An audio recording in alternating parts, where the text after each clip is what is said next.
Aarav. रिवॉन for revenge एक काल्पनिक कथा है।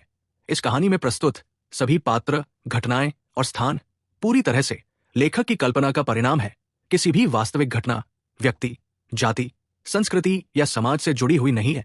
इस कहानी का उद्देश्य केवल मनोरंजन और शिक्षा है। हम किसी भी प्रकार की धार्मिक, सांस्कृतिक या सामाजिक भावनाओं को ठेस पहुंचाने का उद्देश्य नहीं रखते हैं।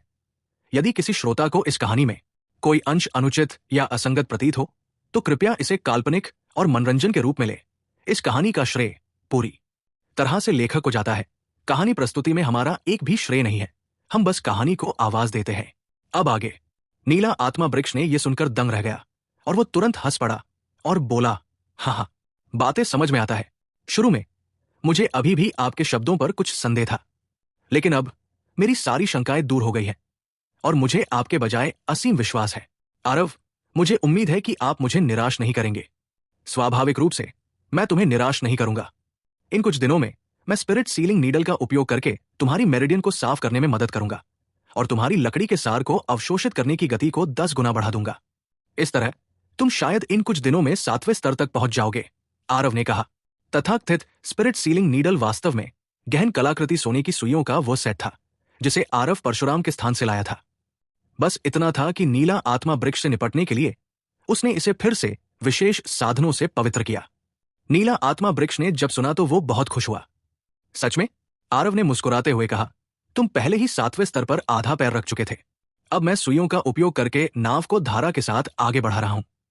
तुम्हें इतना खुश होने की जरूरत नहीं है। अपनी वर्तमान शक्ति के साथ मैं तुम्हारी जो मदद कर सकता हूं वो भी बस इतनी ही है। नीला आत्मा वृक्ष ने जल्दी से कहा, मैं खुश कैसे नहीं हो सकता? मैं पहले से ही बहुत लंबे समय से इस कदम पर अटका हुआ हूं, लेकिन इतने लंबे समय तक इसे तोड़ नहीं पाया। एक बार जब मेरी लकड़ी सार शक्ति को अवशोषित करने की गति 10 गुना बढ़ जाएगी तो 7वें स्तर की बाधा को तोड़ना एक सहज मामला होगा। सभी साधकों के लिए बाधाओं को पार करना एक कठिन खाई थी। खासकर 5वें स्तर से 7वें स्तर तक एक बहुत बड़ी सीमा थी। भले ही नीला आत्मा वृक्ष एक स्वर्ग और पृथ्वी आत्मा लकड़ी थी, लेकिन इस बाधा को पार करना भी बिल्कुल आसान नहीं था। नीला आत्मा वृक्ष की साधना की गणना सदियों की इकाइयों में की जा सकती है। ये मत देखिए कि नीला आत्मा वृक्ष सिर्फ एक आधा बड़ा बच्चा कैसे दिखता था। वास्तव में वो पूरी तरह से एक बूढ़ा पेड़ दानव था। बस इतना ही था कि उसने आदिम आत्मा को जन्म दिया, इसलिए उसका दिमाग बहुत परिपक्व नहीं था। अड़चनों को तोड़ने के लिए लकड़ी के सार की शक्ति को अवशोषित करना वास्तव में मार्शल कलाकारों के लिए अड़चनों को तोड़ने के समान ही था। जब मार्शल कलाकार इस तरह के प्रमुख चेकपॉइंट को तोड़ रहे थे तो उन्हें समर्थन के रूप में सार ऊर्जा की विशाल मात्रा की आवश्यकता थी, अन्यथा सफलता को विफल करना बहुत आसान था। यही कारण था कि अड़चनों को तोड़ने के लिए औषधीय गोलियां इतनी महत्वपूर्ण थी। यदि आरव ने नीला आत्मा वृक्ष को सुइयों को लगाने में मदद नहीं की तो आधे कदम की ये दूरी नीली आत्मा वृक्ष दर्जनों वर्षों तक भी नहीं तोड़ सकती थी, यहां तक कि एक सदी तक भी नहीं। लेकिन लकड़ी के सार की शक्ति को अवशोषित करने की उनकी गति 10 गुना बढ़ गई। ये कठिन समस्या आसानी से हल हो गई। आरव ने सिर हिलाया और कहा, आत्मिक शिरा का ये खंड वास्तव में बाधाओं को दूर करने के लिए आपकी सबसे अच्छी जगह है। यह भी कोई आश्चर्य की बात नहीं है कि आप यहां हमेशा से जमे रहे और वापस नहीं लौटे। मामले में देरी नहीं होनी चाहिए। चलिए शुरू करते हैं। आरव ने समय बर्बाद करने की योजना नहीं बनाई थी। उसे बाहर आए हुए लगभग आधे साल से ज्यादा हो गया था। उसे नहीं पता कि अंतहीन दुनिया अभी किस स्थिति में है। उसे बाहर निकलने के लिए अपने समय का सबसे अच्छा उपयोग करना चाहिए। अगले कुछ दिनों में आरव ने अक्सर नीला आत्मा वृक्ष के मुख्य शरीर पर सुइयों का इस्तेमाल किया। वास्तव में नीला आत्मा वृक्ष की आभा धीरे धीरे हिंसक हो गई। ऐसा लग रहा था कि यह जल्द ही 7वें स्तर तक पहुंचने वाली है। 8वें दिन आकाश में क्लेश के बादल छा गए। नीली आत्मा वृक्ष ने आखिरकार स्वर्गीय क्लेश का स्वागत किया। स्वर्गीय क्लेश आया।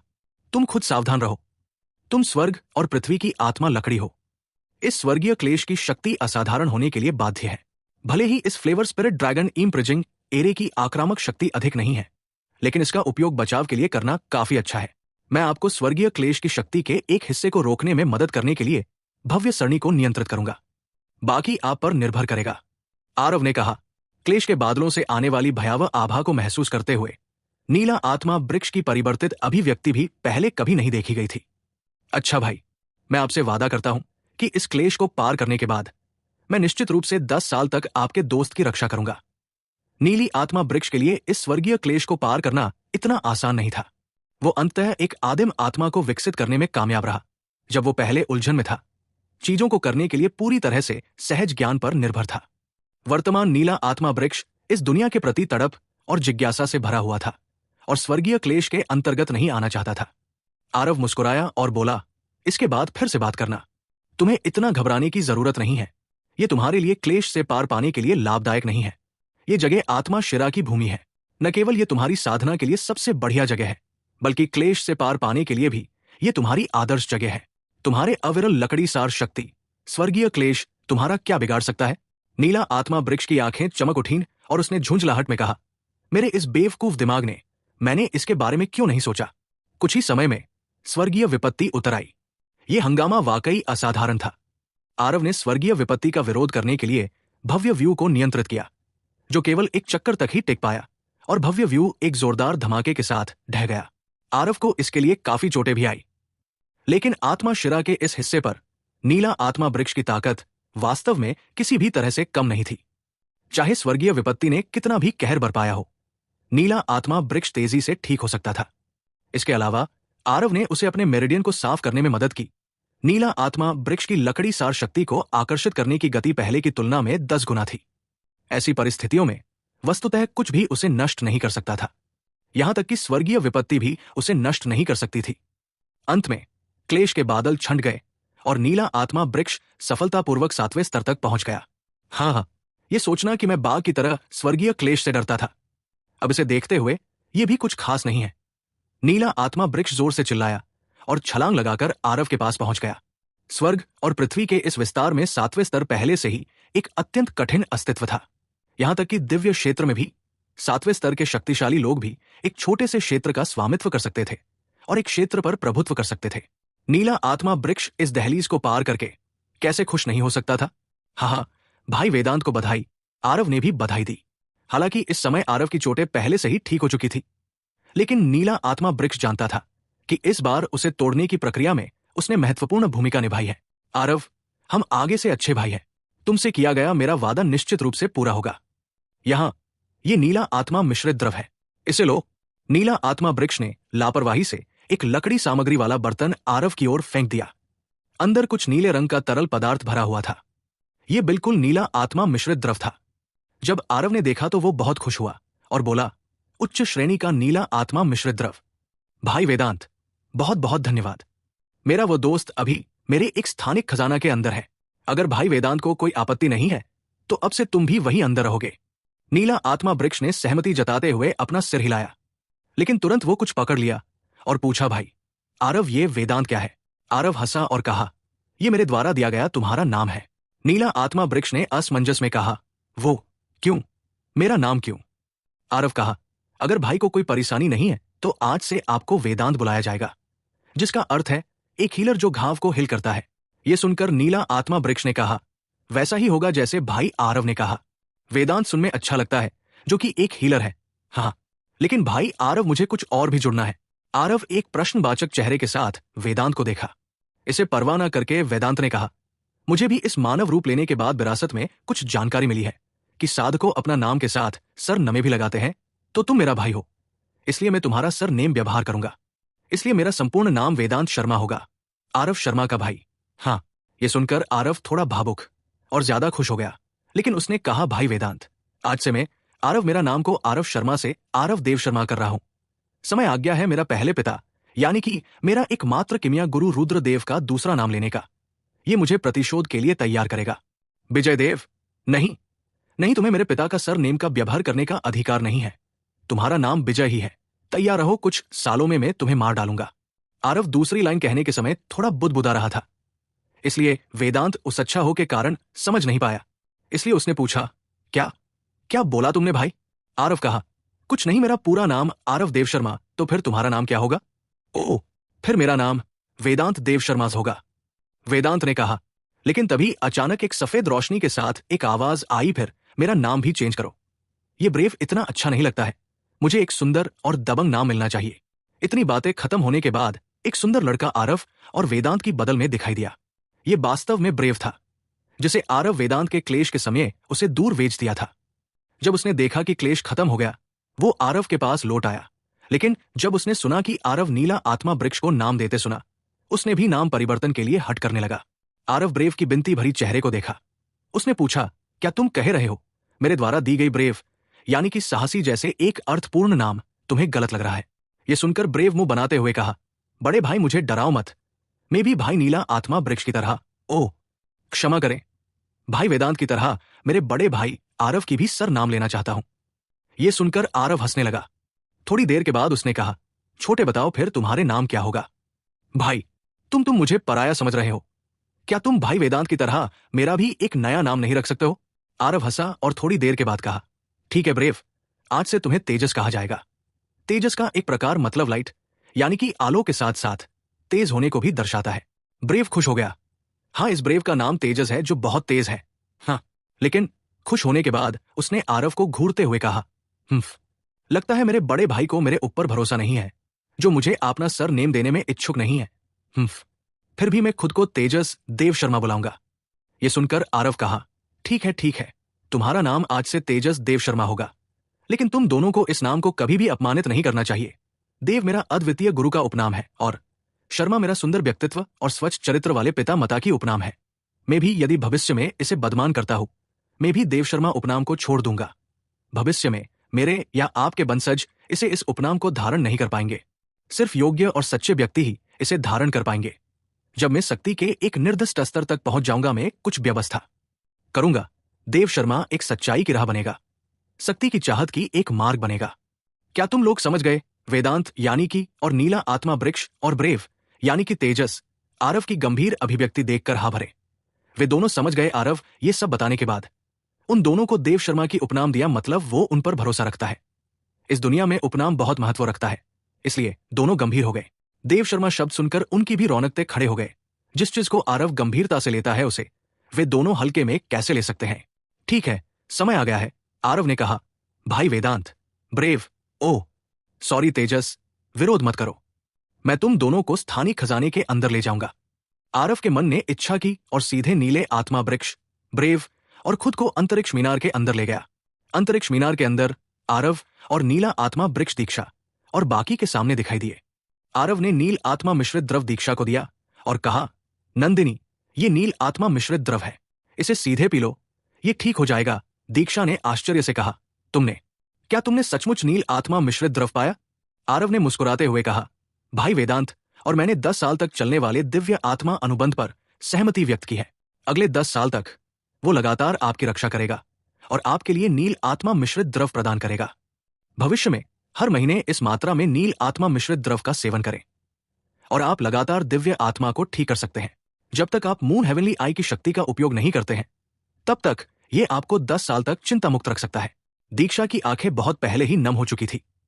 आरव ने जानबूझकर अंतरिक्ष मीनार का बाहरी दुनिया से संपर्क काट दिया और अंदर के लोगों को ये नहीं बताया कि बाहर क्या हो रहा है, लेकिन ये ठीक इसलिए था कि दीक्षा इस यात्रा के खतरे के बारे में और भी अधिक जागरूक था। बाकी बातों को अलग रखते हुए, सिर्फ नीला आत्मा वृक्ष की 7वें स्तर की आभा को देखते हुए इस बीच में अकल्पनीय खतरों का अनुभव किया गया होगा। लेकिन आरव ने वास्तव में नीला आत्मा वृक्ष को उस समय एक वादे के लिए पाया था।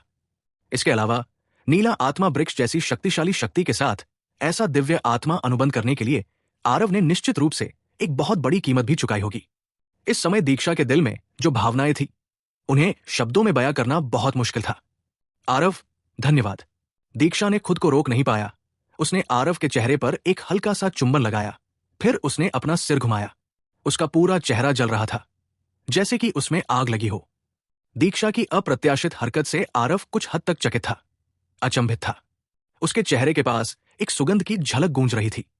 नम लाल होंठ बहुत नरम और बहुत सुंदर थे और वास्तव में उसे अभी उस हरकत से अलग होने में कुछ हद तक अनिच्छुक बना रहे थे। अपने पिछले जन्म और इस जन्म में आरव का किसी लड़की के साथ इस तरह की अंतरंग हरकतें करना पहली बार था। यहां तक कि वो, ये कीमिया सम्राट, भी इस समय क्या करे, इस बारे में असमंजस में था। जहां तक दीक्षा की बात है, उसने जल्दी से अपना सिर अपनी छाती में दबा लिया। शर्मिली तब तक, जब तक कि वो चाहती थी कि उसे सुरंग बनाने के लिए जमीन में कोई छेद न मिल जाए। किसी जबान युक्ति से ये आरव का पहला चुंबन था। हालांकि ये होठों के बजाय गालों में था, लेकिन ये थोड़ा जल्दबाजी में था। दीक्षा ने खुद भी नहीं सोचा कि वो अलौकिक शक्तियों के इशारे पर आरव को पहले क्यों चूमेगी। उसके लिए इस आरक्षित महिला के लिए यह बस अकल्पनीय था। दिव्य लोक में कितने ही पुरुष उसके लिए तरस रहे थे, लेकिन उसने हमेशा उनसे मुंह मोड़ लिया था। लेकिन अब वो आरव के सामने इतनी निंदनीय क्यों थी? उसे कीमिया सम्राट दक्षराज पसंद थे। वो इस लड़के में कैसे दिलचस्पी ले सकती थी? नहीं, बिल्कुल नहीं। वो बस केवल अपनी कृतज्ञता व्यक्त कर रही थी। लेकिन वो हमेशा आरव के शरीर पर दक्षराज की छाया क्यों देख पाती थी? नोट। तो दोस्तों, आज स्पष्ट हो गया, मिस दीक्षा जिसे पसंद करता था वो वास्तव में दिव्य क्षेत्र की प्रसिद्ध युवा कीमिया सम्राट दक्षराज थे, यानी कि आज का आरव था। दीक्षा का दिमाग पागलों की तरह घूम रहा था। उसका पूरा व्यक्तित्व अस्त व्यस्त था। माहौल काफी भारी और दमघुंटू सा लग रहा था। बेशक अभी भी कुछ अस्पष्टता थी, फिर भी बगल में एक व्यक्ति स्तब्ध भाव से खड़ा था। वेदांत को बिल्कुल भी पता नहीं था कि वे दोनों क्या कर रहे थे। तुम लोगों को क्या हो गया है? अभी तो तुम बिल्कुल ठीक थे, अचानक तुम क्यों नहीं बोल रहे हो? वेदांत ने बहुत ही मूर्खतापूर्ण और बहुत ही भोलेपन से पूछा। वहां वर्तमान तेजस यानी कि ब्रेव नहीं था। वो अंदर आने के बाद उछाल कूद करने चला गया था।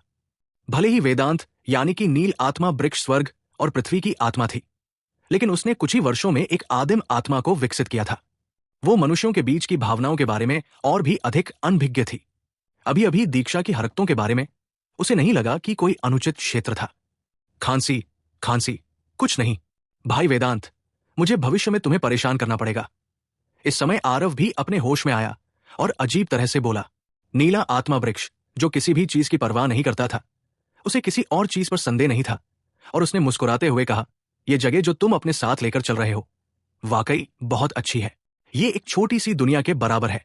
लगता है आरव, तुम्हें वाकई बहुत सारी खजाना मिली है। यहां रहना मेरे लिए भी बहुत अच्छा है। बस मुझे आश्चर्य है कि हम आगे कहां जाएंगे। आरव ने कहा, मुझे अभी भी एक मामला निपटाना है। इस मामले को निपटाने के बाद हम देव निषिद्ध दानव क्षेत्र को छोड़ देंगे और अनंत दुनिया में वापस चले जाएंगे। दूसरे दिन आरव एकांत से बाहर निकला और हाथ में आइस ब्लू मेडिसिनल पिल लेकर नंदिनी से मिलने चला गया। इस दिन के लिए आरव ने बहुत लंबे समय तक इंतजार किया था, यहां तक कि वो खुद भी कुछ हद तक परेशान था। ये आरव ही थे जिन्होंने नंदिनी को साधना के मार्ग पर लाया था, लेकिन उन्होंने ये नहीं सोचा था कि इससे उन्हें कोई नुकसान होगा।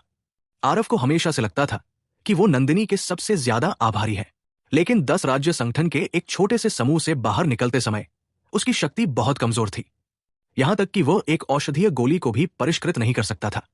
अब उसके पास आखिरकार 5 क्रांतियों के लिए आवश्यक औषधियों को परिष्कृत करने की शक्ति थी, और उसने औषधीय गोली को परिष्कृत करने के लिए औषधीय जड़ी बूटियां एकत्र की। उसने स्वाभाविक रूप से इसे तुरंत परिष्कृत कर दिया। नंदिनी, युवा मास्टर ने जो वादा किया था वो आखिरकार पूरा होने जा रहा है। तुम ये औषधीय गोली खाओ, फिर अपने कौशल का प्रसार करो और इसे आजमाओ, आरव ने कुछ उत्तेजित होकर कहा। दरअसल आरव के साथ रहने के बाद नंदिनी के ये कुछ साल बहुत कठिन थे। वो जानती थी कि आरव अनगिनत बार खतरनाक परिस्थितियों में फंस चुका था, लेकिन वो एक बेकार थी जो साधना भी नहीं कर सकती थी और युवा मास्टर की मदद भी नहीं कर सकती थी। इससे वो अंदर से बहुत दुखी हो गई थी। आरव द्वारा पारित औषधीय गोली को देखते हुए नंदिनी का वो उदास चेहरा आखिरकार चमक से भर गया। उसने औषधीय गोली ली और आंसू भरी आंखों से कहा, धन्यवाद युवा मास्टर। आरव ने मुस्कुराते हुए कहा, मूर्ख लड़की, तुम यंग मास्टर के साथ किस लिए विनम्र हो रही हो? औषधीय पिली खाओ, हेवन इल्यूजनरी आई सोल को प्रसारित करो और देखो कि प्रभाव कैसा होता है। नंदिनी ने चावल चुगने वाली मुर्गी की तरह अपना सिर हिलाया। तदनुसार 5 रिवोल्यूशन आइस हार्ट पिल निकल लिया और हेवन इल्यूशनरी आई सोल का चक्कर लगाना शुरू कर दिया। उफ! बहुत जल्द ही नंदिनी के चेहरे पर एक पीड़ा भरी अभिव्यक्ति दिखाई दी, जबकि आसपास का तापमान भी तुरंत गिर गया।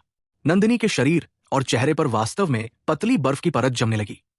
बहुत स्पष्ट रूप से नंदिनी का बर्फ का जहर भड़क गया, लेकिन नंदिनी बहुत जिद्दी थी, बलपूर्वक इसे सहन कर रही थी। कुछ समय के बाद 5 रेवोल्यूशन आइस हार्ट पिल ने आखिरकार असर दिखाना शुरू कर दिया। उस 5 रेवोल्यूशन आइस हार्ट पिल ने वास्तव में नंदिनी के डेंटिन के अंदर एक बर्फीले नीले चक्रवात का निर्माण किया, जिसने उसके शरीर में मौजूद सभी बर्फ के जहर को चक्रवात के अंदर इकट्ठा कर दिया। धीरे धीरे नंदिनी के शरीर पर जमी बर्फ खत्म होने लगी और आखिरकार गायब हो गई। आरव ने यह दृश्य देखकर बहुत खुश हुआ और उसे पता चला कि नंदिनी के शरीर में मौजूद बर्फ का जहर पहले से ही डेंटिन चक्रवात के अंदर पूरी तरह से दबा हुआ था। अब न केवल नंदिनी पूरी तरह से ठीक हो गई थी, बल्कि डेंटिन में ठंड का जहर भी जमा हो गया था। जब तक नंदिनी कोई मार्शल तकनीक करती, तब तक उसमें न केवल बर्फ की शक्ति होती, बल्कि उसमें ठंड का जहर भी होता। एक बार दुश्मन के शरीर में घुस जाने पर यह प्रतिद्वंदी को मरने से भी बदतर बना देता। लेकिन इसे नंदिनी को कोई नुकसान नहीं पहुंचाएगा। न केवल यह ठंड का जहर नंदिनी को डराने में असमर्थ था, बल्कि ये उसके लिए एक प्रमुख हत्या का हथियार भी बन गया। अचानक नंदिनी के शरीर पर एक हिंसक आभा प्रकट हुई। ये दृश्य देखकर आरव हंसे बिना नहीं रह सका और उसने कहा, यह छोटी लड़की बहुत जिद्दी है। उसने वास्तव में तुरंत ही आगे बढ़ना शुरू कर दिया। इस सफलता की हलचल किसी भी तरह से सामान्य नहीं थी। हिंसक सार ऊर्जा ने एक विशाल क्षेत्र को घेर लिया, जिससे इस क्षेत्र का तापमान गिर गया। बहुत जल्द इस क्षेत्र में वास्तव में बर्फ के टुकड़े नीचे गिरने लगे। इससे दीक्षा और बाकी लोग एक के बाद एक इकट्ठा हो गए। जब दीक्षा ने देखा कि नंदिनी वास्तव में साधना कर रही थी, तो उसे बहुत बड़ा झटका लगा। नंदिनी जिस साधना पद्धति से साधना कर रही थी, उसे देखकर वो आश्चर्य में पड़ गई। Heaven illusionary ice soul. Nandini वास्तव में हेवन इल्यूशनरी आइस सोल में साधना कर रही है। उसने ये बात आरव से कही। बहुत स्पष्ट रूप से यह साधना पद्धति केवल आरव द्वारा ही नंदिनी को दी जा सकती थी। दीक्षा जानती थी कि haven illusionary ice soul Divya क्षेत्र की स्पिरिट स्नो डिवाइन क्वीन की मुख्य साधना पद्धति थी। यह अत्यंत शक्तिशाली थी। यह सही है, यह वास्तव में हेवन इल्यूशनरी आइस सोल है, आरव ने मुस्कुराते हुए कहा। वर्तमान आरव कल की घटना को पहले ही भूल चुकी थी और उसने बहुत शांति से दीक्षा का सामना किया। आरव की निगाह देखकर दीक्षा का चेहरा लाल हो गया, लेकिन वो शांत हो गई। उसकी सुंदर आंखें अचानक घूम गई और उसने आरव को घूरते हुए कहा, इस हेवन इल्यूशनरी आइस सोल की बात करते हुए ये मुझे दिव्य क्षेत्र में एक किस्सा याद दिलाता है। मुझे आश्चर्य है कि भाई आरव सुनना चाहते हैं या नहीं। आरव ने हल्की मुस्कान के साथ कहा, मैं पूरी तरह से सुनने के लिए तैयार हूं। दीक्षा ने अपना सिर हिलाया और खुद से बुदबुदाया। उस समय दिव्य क्षेत्र में नंबर 1 सुंदरता स्पिरिट स्नो डिवाइन क्वीन की देवी ईशानी अपनी पीढ़ी के अद्वितीय कीमिया सम्राट दक्षराज की प्यार में पड़ थी। दो लोगों की भावनाएं दर्जनों वर्षों से उलझी हुई थी, लेकिन अंत में हृदयहीन नाला बड़बड़ाता रहता है, जबकि गिरते फूल प्यार के लिए तरसते रहते हैं। बाद में स्पिरिट स्नो डिवाइन क्वीन एक दुश्मन द्वारा गंभीर रूप से घायल हो गई और लगभग मर गई। उसका दांव नष्ट हो गया। जब दक्षराज को खबर मिली तो उन्होंने मेडिसिन किंग हॉल से 10 शक्तिशाली दिव्य राजा विशेषज्ञों का नेतृत्व किया और बिजली की तरह हमला किया, सीधे दुश्मन का सफाया कर दिया और स्पिरिट स्नो डिवाइन क्वीन को बचा लिया। स्पिरिट स्नो डिवाइन क्वीन की चोटें उस समय बहुत गंभीर थी और वस्तुतः बचने की संभावना नहीं थी, लेकिन दक्षराज ने गंदी और सड़ी हुई को दुर्लभ और अलौकिक में बदल दिया। 9 दिन और 9 रातें खर्च करके एक पारलौकिक ग्रेड उच्च स्तरीय आत्मा की गोली को परिष्कृत किया। उन्होंने स्पिरिट स्नो डिवाइन क्वीन को जबरदस्ती यमराज के हॉल से वापस खींच ली। जैसा कि दीक्षा ने कहा, उसने आरव की अभिव्यक्ति देखी। हालांकि आरव निश्चिंत था, मानो कोई ऐसी कहानी सुन रहा हो जो उससे संबंधित न हो। इस खोज ने उसे बहुत निराश किया। यह देखकर कि आरव के पास कोई संकेत नहीं था, दीक्षा ने बात जारी रखी। अद्वितीय कीमिया सम्राट दक्षराज एक सुंदरी के लिए क्रोधित हो गए। ये पूरे दिव्य क्षेत्र में एक सुंदर कहानी बन गई। ये समझ में नहीं आता कि क्यों स्पिरिट स्नो डिवाइन क्वीन 1 महीने तक मेडिसिन किंग हॉल में रहने के बाद भी चली गई। बाद में स्पिरिट स्नो डिवाइन क्वीन ने यह कहते हुए शब्द निकाला कि उसने महामहिम दक्षराज को पारिश्रमिक के रूप में हेवन इल्यूशनरी आइस सोल का भुगतान किया है। तब से दोनों लोगों पर एक दूसरे का कोई ऋण नहीं है। तब से स्पिरिट स्नो डिवाइन क्वीन बंद एकांत में चली गई और उस समय से आज तक बाहर नहीं निकली। दीक्षा आरव की प्रतिक्रिया का परीक्षण करना चाहता था और आरव की आंखों को घूरता रहा, लेकिन फिर भी कोई बदलाव नहीं हुआ, मानो उससे पूरी तरह से असंबंधित एक कहानी सुन रहा हो। इससे दीक्षा बहुत निराश हो गया। अगर आरव दक्षराज होते तो वो कितना महान होता, लेकिन अगर वो दक्षराज नहीं होते, हेवन इल्यूशनरी आइस सोल इस तरह की सर्वोच्च स्तर की साधना पद्धति, तो उन्हें ये कहां से मिली। दीक्षा ने कभी किसी और के बारे में नहीं सुना था जो दिव्य क्षेत्र में स्पिरिट स्नो डिवाइन क्वीन और उसके शिष्यों के अलावा इस साधना पद्धति को जानता हो। एकमात्र संभावना महामहिम दक्षराज की थी। आरव अचानक मुस्कुराए और बोले, एक दक्षराज जो कामुक भावनाओं से इतना बेखबर है। हाँ, कहानी बहुत अच्छी है। दीक्षा दंग रह गए। ये ऐसे ही खत्म हो गया? ठीक उसी समय नंदिनी ने साधना बंद कर दी। सफलता पूरी हो चुकी थी। वो सीधे आरव की बाहों में कूद गई और एक उत्साहित नजर से बोली, युवा गुरु, मैं आखिरकार फिर से साधना कर सकती हूं। नंदिनी का खुशनुमा रूप देखकर आरव भी बहुत खुश हुआ। उसने नंदिनी के सिर पर प्यार से हाथ फेरते हुए मुस्कुराते हुए कहा, लगता है तुमने बहुत कुछ दबा रखा था। एक बार में तुम सीधे आत्मा संघन क्षेत्र में पहुंच गई। नंदिनी ने खुशी से कहा। हां, नंदिनी निकम्मी नहीं बनना चाहती। भले ही नंदिनी कभी यंग मास्टर तक न पहुंच पाए, लेकिन मैं भी खुद को बचाने की क्षमता रखना चाहती हूं। कम से कम इस तरह से मैं यंग मास्टर का बोझ तो नहीं बनूंगी। आरव ने यह सुनकर नंदिनी का सिर पीट लिया और हंसते हुए कहा, क्या बोझ? अगर तुम इसी तरह बोलती रही तो यंग मास्टर वाकई नाराज हो जाएंगे। नंदिनी ने चंचलता से अपनी जीभ बाहर निकाली और कहा, मैं अब और नहीं बोलूंगी। लेकिन उसकी आंखों में एक तीव्र इच्छा प्रकट हुई। वो थी मजबूत बनने की इच्छा। ये कोमल और मधुर दृश्य दीक्षा की नजरों में आया, लेकिन वो एक मदहोशी में थी। क्या यह हो सकता है कि उसने वाकई गलत अनुमान लगाया हो? ये स्वर्ग भ्रमकारी बर्फ आत्मा यानी कि हेवन इल्यूशनरी आई सोल आर्ट सिर्फ एक संयोग था। दीक्षा की धारणा में महामहिम दक्षराज एक उच्च और महान देवता थे। उनका हमेशा एक बहुत ही घमंडी और ठंडा चरित्र था। लेकिन वर्तमान आरव उसकी धारणा में उस व्यक्ति से बिल्कुल अलग थे। ठीक है, कोई बात नहीं। जब तक वो आरव का अनुसरण करती रहेगी तब तक हमेशा इसकी जांच करने का मौका मिलेगा। आरव के हृदय क्षेत्र की दूसरी सीमा के साथ दीक्षा के लिए आरव को महसूस करना इतना आसान कैसे हो सकता था? ऐसा नहीं है कि आरव को दीक्षा पर भरोसा नहीं था, लेकिन वो दीक्षा को विवाद में घसीटना नहीं चाहता था। मेडिसिन किंग हॉल दिव्य क्षेत्र में शिखर शक्तियों में से एक था। भले ही ब्राइट मून सिटी शक्तिशाली थी, लेकिन यह मेडिसिन किंग हॉल की तुलना में अभी भी बहुत कम थी। दीक्षा की तो बात ही छोड़ दे, जो एक कमजोर महिला थी। जितना अधिक वो जानती थी, वास्तव में यह दीक्षा के लिए उतना ही अधिक खतरनाक था। कल की बात को नजरअंदाज करते हुए आरव और दीक्षा एक साथ जीवन और मृत्यु से गुजरे थे। आरव स्वाभाविक रूप से उसे अंदर नहीं खींचना चाहता था। नंदिनी का मामला सुलझने के बाद आरव पहले से ही घर लौटने के लिए उत्सुक था।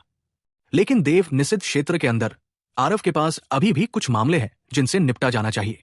इस अवधि के दौरान अभी भी कुछ घटित हुआ था। आरव ने वेदांत को लाया और हजारों पर्वतीय महान पाषाण जानवरों की मान तक आरोप लगाया और पाषाण कबीला को कड़ी चेतावनी दी।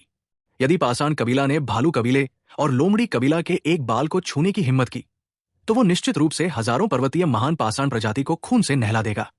वेदांत के जैसे 7वें लेवल एक्सपर्ट मौजूद होने के कारण पाषाण कबीला ने चहचहाने की भी हिम्मत नहीं की। यही बात बाघ कबीले में भी हुई। हालांकि इस घटना के बाद बाघ कबीला की ताकत में भारी गिरावट आई, लेकिन वो भालू कबीला और लोमड़ी कबीले से भी ज्यादा मजबूत था। थोड़ी चेतावनी देना भी जरूरी था। सब कुछ निपटाने के बाद आरव ने सभी को साथ लिया और एक बार फिर अंतहीन भ्रामक कोहरा की ओर निकल पड़ा। ब्रेव के अलावा बाकी सभी लोग अंतरिक्ष मीनार के अंदर थे। ब्रेव आरव के साथ था। हाँ, बड़े भाई, हम आखिरकार बाहर आ गए, ब्रेव यानी कि तेजस ने उत्साह से कहा। आरव ने उसे अजीब नजर से देखा और कहा, इस अंतहीन भ्रामक कोहरा का तुम पर कोई असर नहीं है। जब मैं वापस अंदर गया था तो मैं लगभग अंदर ही दम तोड़ चुका था। अगर वहां मैं हार्ट लाइक मोनोलिथ हार्ट दायरे को न तोड़ता तो शायद मैं अभी से कंकाल बन गया होता। हो बड़े भाई, तुम एक ऐसे व्यक्ति हो जिसकी किस्मत बहुत बड़ी है। एक छोटा सा अंतहीन भ्रामक कोहरा तुम्हें कैसे चकमा दे सकता है? ब्रेव ने जोर से हंसते हुए कहा। आरव ने अपना सिर हिलाया और कुछ नहीं कहा। इसके बारे में बात करना आसान था, लेकिन उस समय यह वास्तव में जीवन एक धागे से लटका हुआ जैसे था। जो भी किस्मत बहुत बड़ी होती है, आरव वास्तव में हमेशा इस पर विश्वास नहीं करता था। जब वास्तव में यह अंतिम समय पर आया तो वो जिस पर भरोसा करता था वो अभी भी खुद था। आरव का दिमाग हिल गया। दीक्षा, ईसा और वेदांत उसके बगल में दिखाई दिए। ये दोनों लोग बाहर आकर सांस लेने के लिए शोर मचा रहे थे, जब देव निषिद्ध दानव क्षेत्र में थे। इस समय अनंत संचार कोहरा से बाहर निकलकर आरव ने उन्हें बाहर जाने दिया। अब जबकि दीक्षा ने नील आत्मा मिश्रित द्रव का सेवन कर लिया था, उसके पूरे व्यक्तित्व की शक्ति और स्थिति बहुत बेहतर हो गई थी। भले ही वो नेत्र शक्तियों का उपयोग करने में असमर्थ थी, कभी कभी सार ऊर्जा का उपयोग करना संभव था। जैसा कि अपेक्षित था, वेदांत बाहरी दुनिया के प्रति उत्सुकता से भर गया था। बाहर आकर देखने की इच्छा के बारे में बहुत हंगामा कर रहा था। आरव असहाय था और केवल उससे बाहर ला सकता था। नंदिनी और बुंतंत के लिए वे सभी अभी भी साधना करने के लिए अंतरिक्ष मीनार में रुके थे। विशेष रूप से नंदिनी, इन कुछ दिनों में वो पागलों की तरह हताश होकर साधना कर रही थी। इसके अलावा उसकी सफलता की गति अविश्वसनीय रूप से अजीब थी।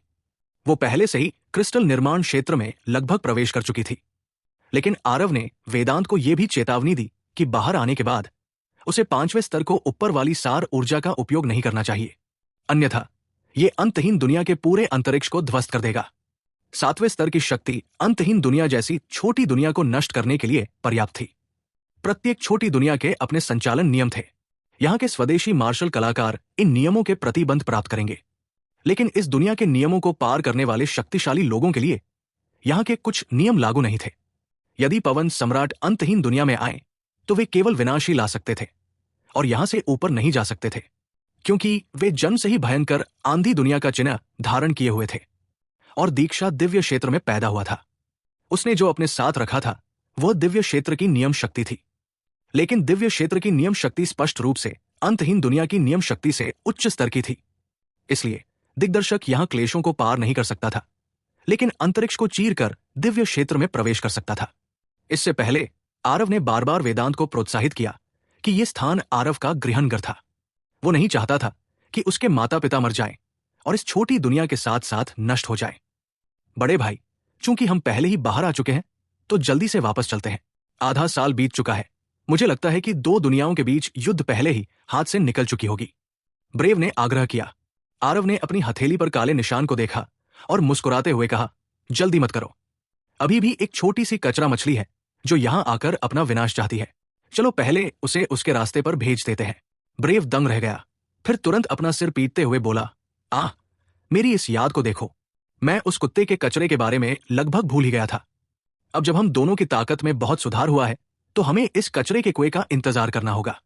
अंतहीन जंगल में कहीं एक मार्शल आर्टिस्ट चुपचाप बैठा हुआ ध्यान कर रहा था। अचानक उसका दिल धड़क उठा। अचानक से अपनी आंखें खोली। उसकी निगाह में एक जंगली उत्साह का भाव प्रकट हुआ। उसने अपने हाथ पर उस काले निशान को देखा और जोर से हंसते हुए कहा, जो इंतजार करता है उसे सब कुछ मिलता है। आखिरकार मैंने तुम्हारे ऊंट तक इंतजार किया। इस लड़के को वाकई शैतान की किस्मत मिली है, जो इस देव निषिद्ध दानव क्षेत्र में प्रवेश कर गया और वास्तव में मर भी नहीं पाया। ऐसा लगता है कि अफवाहों में बहुत झूठ था। ये तथाकथित देव निषिद्ध दानव क्षेत्र कुछ ज्यादा नहीं है। ये मार्शल कलाकार वास्तव में बिबेक था, जिसने आधे साल से अधिक समय तक यहां कड़ी सुरक्षा की थी। जब आरव अंतहीन भ्रामक कोहरा से बाहर आया तो दिव्य आत्मा अभिशाप चिन्ह, जिसने आधे साल तक कोई गतिविधि नहीं की थी, ने आखिरकार प्रतिक्रिया की। भले ही आरव ने देव निषिद्ध दानव क्षेत्र में प्रवेश किया हो, लेकिन बिबेक अंत में अभी भी काफी चिंतित था। आरव का विकास बहुत तेज था। अगर यह साथी देव निषिद्ध दानव क्षेत्र में प्रवेश करता और मरता नहीं तो उस समय उसे मारना मुश्किल होगा। आरव में आधे साल पहले ही धीरेंद्र को मारने की ताकत थी। अगर उसे थोड़ा और समय दिया जाता तो कौन जानता है कि वह कितना बड़ा हो जाता। इसलिए बिबेक ने अंततः पीछे रहने का फैसला किया। अगर आरव जीवित है तो व्यक्ति को देखना चाहते हैं, अगर मृत है तो शव को। इस आधे साल के दौरान बिबेक ने आवेग में कई बार देव निषिद्ध दानव क्षेत्र में प्रवेश करना चाहा, लेकिन हर बार जब वो उसके सामने पहुंचता तो वो मृत्यु आभा सामने से आती, जिससे वो लगभग दम घुटने लगता। अंत में उसके पास अभी भी हमला करने का साहस नहीं था। उम्मीद नहीं थी कि आधे साल के बाद आरव वास्तव में अंदर से बाहर आ जाएगा।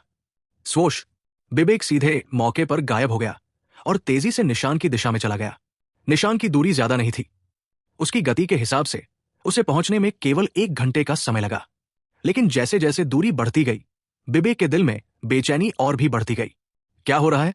ये लड़का वास्तव में स्थिर है और पूरे समय नहीं हिला। क्या यह हो सकता है कि वो मेरे आने का इंतजार कर रहा है? लेकिन आधे साल का समय, भले ही उसका सुधार कुछ ज्यादा ही हो, यह भी सिर्फ मध्य चरण की सोल सागर क्षेत्र की शक्ति है। भले ही वो युद्ध के लिए सीमाओं को पार कर सकता है, लेकिन मेरा मुकाबला करना भी असंभव है। उसने अपने दिल में ऐसा सोचा, लेकिन बिबेक की गति धीमी होने लगी।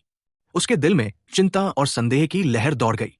ये लड़का साजिश करने में सबसे माहिर है। क्या ये भरोसा करने के लिए कुछ सुरक्षित है, या वो जानबूझकर खाली किले की रणनीति बना रहा है?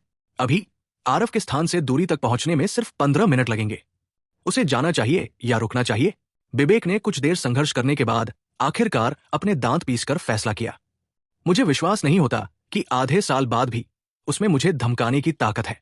जब वो अंदर गया तो वो सिर्फ प्रथम स्तर का सोल सागर में था।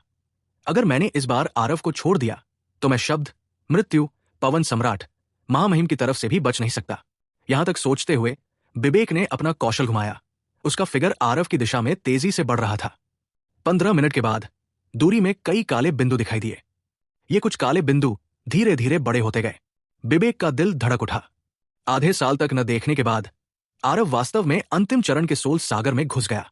इस गति से क्या वो बहुत जल्द ही दिव्य पागमन क्षेत्र में घुसने वाला नहीं होगा? क्या आरव में पवन सम्राट, महामहिम को धमकाने की ताकत होगी जब वो दिव्य पागमन क्षेत्र में घुसेगा? यहां तक सोचते हुए बिबेक कांप उठा, लेकिन फिर उसने जल्दी से इस विचार को अपने दिमाग से निकाल दिया। आरव ने चेहरे पर मुस्कान के साथ बिबेक को देखा और मुस्कुराते हुए कहा, बूढ़े आदमी, तुम इतना धीमी क्यों? मैं बहुत लंबे समय से तुम्हारा इंतजार कर रहा हूं। विवेक ने कुछ नहीं कहा, लेकिन गंभीर चेहरे के साथ आरव के बगल में खड़े कुछ लोगों पर नजर डाली। ब्रेव यानी कि तेजस, उसने उन पर कोई ध्यान नहीं दिया, बल्कि उस नीली शर्ट वाले युवक यानी कि वेदांत और दीक्षा ने वास्तव में उसे एक भयानक एहसास कराया। लेकिन दीक्षा की पहले की हरकतों को देखकर उसे वेदांत से ज्यादा डर लगा। विवेक ने बस कुछ नजरें डाली, फिर अपनी नजरें फिर से आरव पर टिका दी। आरव वो लक्ष्य था जिसके बारे में विवेक सबसे ज्यादा सतर्क था। विवेक ने कभी सपने में भी नहीं सोचा होगा कि इस बार आरव को छोड़कर वो वापस आने पर 2 छोटे चरणों में ऊपर उठ जाएगा और पहले से ही अंतिम चरण सोल सागर में पहुंच गया होगा। लेकिन फिर भी विवेक को नहीं लगा कि वो हार जाएगा। जानबूझकर रहस्यमय बन रहा है। तुमने इस महिला को फिर से बाहर बुलाया। तुम ये नहीं सोच सकते कि मैं फिर से इसके झांसे में आ जाऊंगा और तुम सबको भागने दूंगा। विवेक ने आरव की ओर देखा और ठंडी मुस्कान के साथ कहा। विवेक को पहले भी एक बार हार का सामना करना पड़ा था।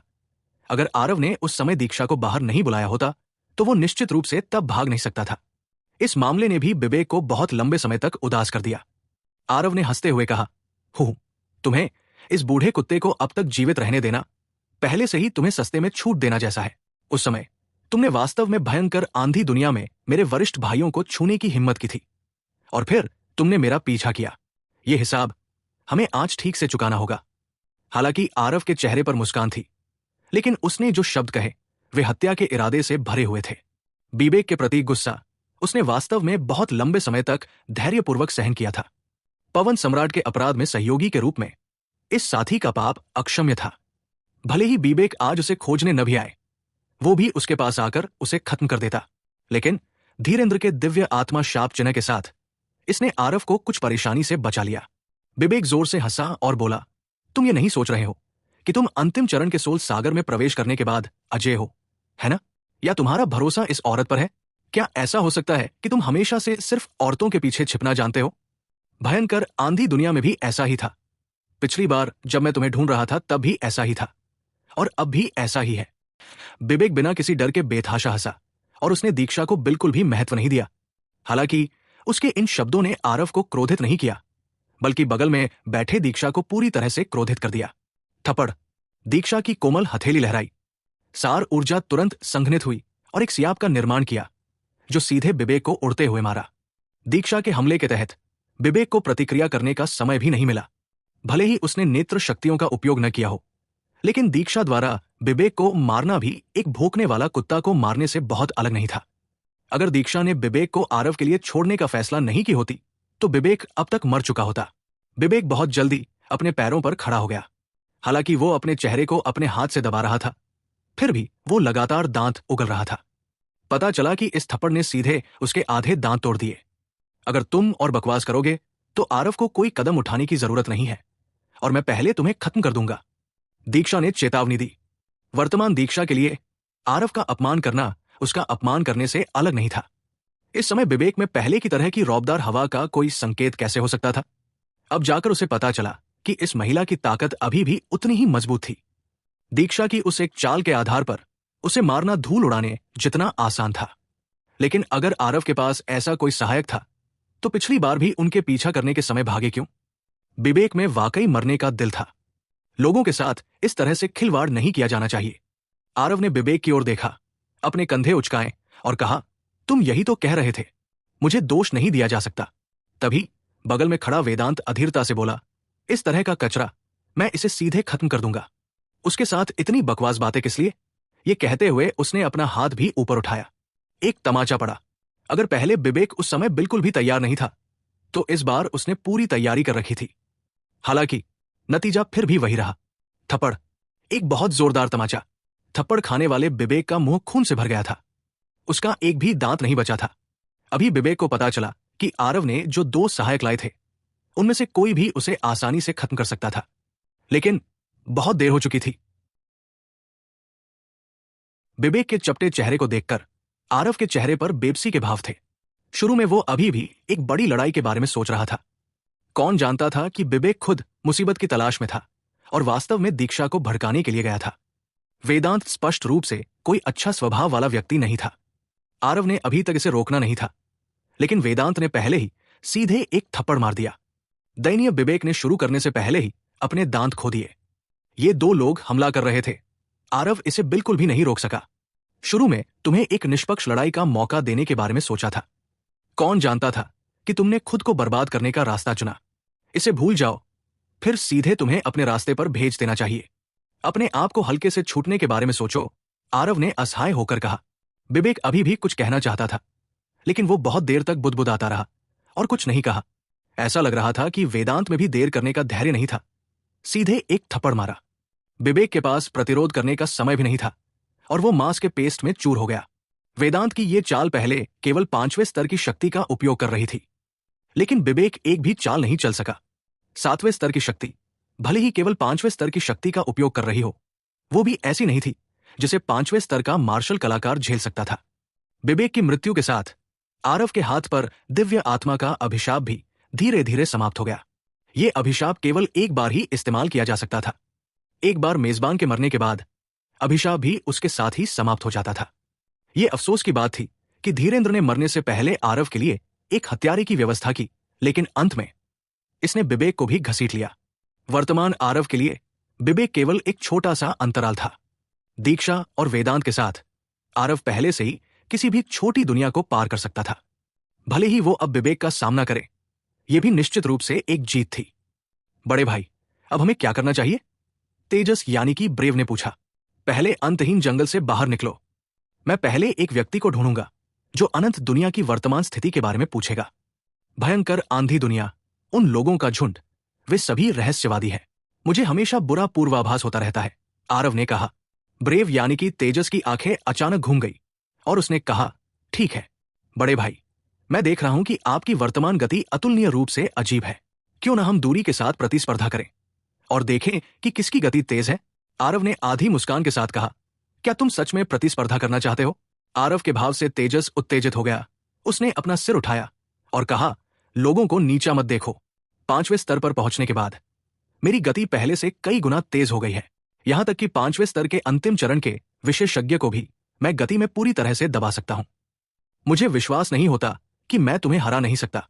ठीक है फिर, दरअसल तुम एक बहते हुए प्रकाश वाले सफेद बाग की संतान हो। मैं वास्तव में तुम्हारे आत्मविश्वास को कम नहीं करना चाहता, आरव ने असहाय भाव से कहा। अहंकारी मत बनो, मैं तुमसे बिल्कुल नहीं हारूंगा। मैं एक दिव्य पशु संतान के रूप में अपने गौरव पर दाव लगाता हूं। ब्रेव यानी कि तेजस तुरंत भड़क गया। आरव ने हंसते हुए कहा, ठीक है, तो शुरू करें? रुको, मैं भी आ रहा हूं। वेदांत का स्वभाव भी बच्चों जैसा था। इन दोनों लोगों को मौज मस्ती करते देख वो भी शामिल होने से खुद को रोक नहीं सका। आरव और तेजस यानी कि ब्रेव उसकी ओर आंखें घुमाते हुए बोले, तुम 7वें स्तर के शक्तिशाली हमारे 7 पैर की ताकत में प्रतिस्पर्धा कर रहे हो। क्या ये लोगों को धमकाना नहीं है? वेदांत ने कहा, मैं अपने साधना क्षेत्र को अंतिम चरण 5वें स्तर तक दबा दूंगा। आरव ने शक्तिहीनता से कहा, ठीक है, मुझे उम्मीद है कि तुम लोग थोड़ी देर में रोगे नहीं। इस बार तेजस इसे बर्दाश्त नहीं कर सका। गुंडा, सक्षम होने का दिखावा मत करो। भले ही मैं अपने दायरे को 5वें स्तर तक दबा दूं, तुम मुझे जीत नहीं सकते। अपने दायरे को 5वें स्तर तक दबाते हुए, लेकिन वेदांत के पास 7वें स्तर की स्वर्गीय दांव समझ थी। इस तरह का उत्थान सर्वांगीण था। ये आंदोलन तकनीक के मामले में भी ऐसा ही था। यही कारण था कि 8वें स्तर के सोल सागर विवेक एक भी चाल को रोक नहीं पाए। जब वेदांत ने अपनी ताकत को 5वें स्तर तक दबा दिया, आरव ने बस मुस्कुराया, दीक्षा को देखा और कहा, दीक्षा, तुम और ईसा एक साथ न्यायाधीश हो। दीक्षा ने मधुरता से मुस्कुराते हुए कहा, कोई बात नहीं। तीनों लोगों ने अपनी तैयारी व्यवस्थित कर ली। जब दीक्षा ने शुरू करो कहा, तो तीनों लोग धनुष से निकले तीर की तरह भाग गए। एक पल के लिए तीनों लोग वास्तव में गर्दन से गर्दन तक दौड़ रहे थे। वे बराबरी पर थे। हाँ, बड़े भाई, क्या आपके पास सिर्फ इतनी रफ्तार है? अगर ऐसा है तो मैं विनम्र नहीं रहूंगा।